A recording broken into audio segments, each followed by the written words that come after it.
Bismillahirrahmanirrahim. 652. hadis. Ve anha dağıda Ayşe'tten anna Kureyşen ahammahum şa'nul mar'al mahzumiyye. Bir katun işi bolgan adamlarını aldatıp, belki biraz zaman alıp kaytarmaya koyan bir katun işi bolgan. Adamlardan harzatını alıp kaytaramını vermiyor. Yalnız o tutulgan, saraka. Veya şu urulayganına sanagan şunu da. Nege alıp vermiyor. Bir adamdan tuğuç, iki uç artı bitmiyor. Fakalu Kureyş ayet değil. Man yukallimu fiha Resulullah sallallahu aleyhi ve sellem. Kim peygamberden tileydi? Şu adam, şu hatun işinden ot geri koysun. Geç koysun. Bayağı yani aburlu hatun bulganı söyleyeyim biraz. Kolu olsa da tohumumuz attı aburlu hatun. Kim söyleyip ola peygamberden şundan geçip koysun. Kolun geçme de tutulgan.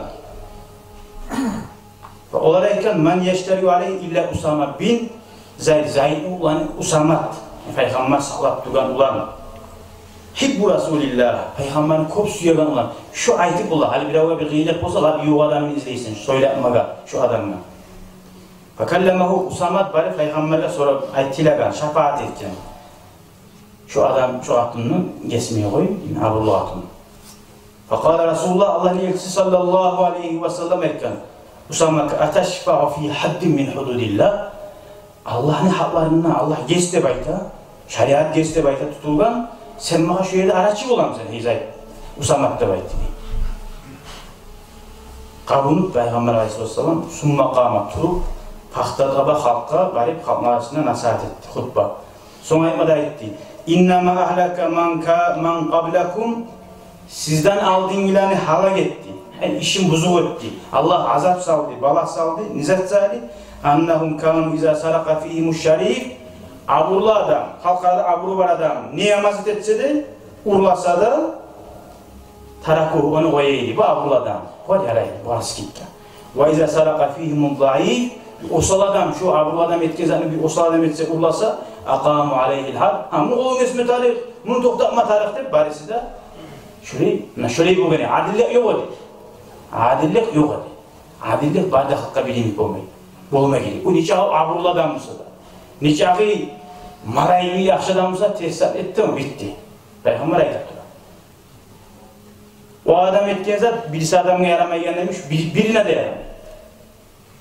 Sonra ayette Peygamber ant etti. Ve aymullah min Allah bu ant etemen. Lev anna Fatimata binta Muhammedin. Muhammed ne kızı Fatimat, ondan sihir adam olup olam. Nikahlı vali bulup alsa da. Peygamberini Fatimat, onun sihirleri dünyadaki ve ahirette laf sihirli atılanı birisi. Şu urlasa da degen, lafata atuya daha degen. Şunun kolun keseredim degen. Şunu bulan anlattı, şariat ilgi yetişen zamanı, din yetişen zamanı adillik bar hakka bilinip olmadı. Bile orası getip bu yaş, bu aburluğu barınmağa yaramayın. Muttafakun aleyh, tohtaşıyan hadis. Şöyle aragan zamanla barisini Allah halak etti demektir. Allah bizim halak ettiğini çıkaramadı. Tuzga tuz deme tarak ki Musa'da. Tezkere tez deme tarak.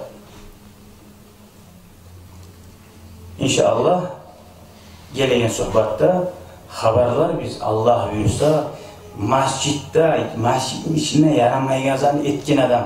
Hatta şu köyde tukur uyuyan adamına Peygamber neçik açılan edi. Ama masjidin içine zaman buzakallar, masjidlerde zikretme koymaya gelirler, ders etme koymaya yavuşakallar. Ula ne ayetacaktı Peygamber? Ne gelenin hadisten anlaşılacak. İnşallah Allah buyursa ulanı da anlatar biz. Allah hak zatını, gerçek zatını korup gözlerimizi açıp estağfurullah şunun altına düşme Allah nasip etsin. Yalganını da esimizi açıp korup şundan da sak bulma Allah nasip etsin ya Allah. Bir yaman zahar var. Gözlerin yumuşalığına korunan bir de iştilan zahar. Olara gözünü yummaya yaramıyor arkadaşlar.